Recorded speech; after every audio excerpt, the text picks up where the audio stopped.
Dalam acara ngariung bareng ini hadir Camat Gunung Putri, Kapolsek dari 3 wilayah kecamatan yaitu Gunung Putri, Kelapa Nunggal, dan Cilengsi beserta jajaran kepolisian, perwakilan Satuan Brimob Cikeas, dan Satpol PP Kecamatan Gunung Putri.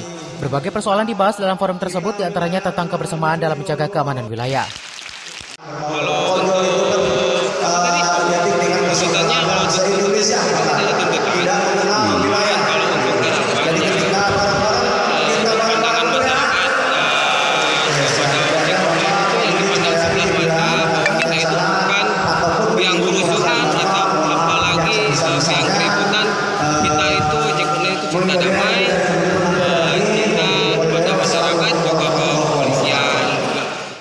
Sementara itu, Camat Gunung Putri Kurnia Indra mengapresiasi gagasan driver ojol yang ingin menjalin pertemuan bersama aparatur pemerintah dan pihak kepolisian untuk membahas isu keamanan.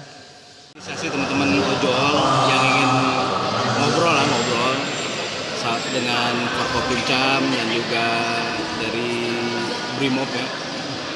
Jadi untuk mencairkan suasana dan sebagainya, ini juga kita diskusi, ngobrol bersama, santai dan doa bersama. Dalam acara ini juga digelar doa bersama untuk mengenang almarhum Afan Kurniawan yang meninggal dalam aksi unjuk rasa di Jakarta. Dari Gunung Putri, Kabupaten Bogor, Edi Junaidi melaporkan.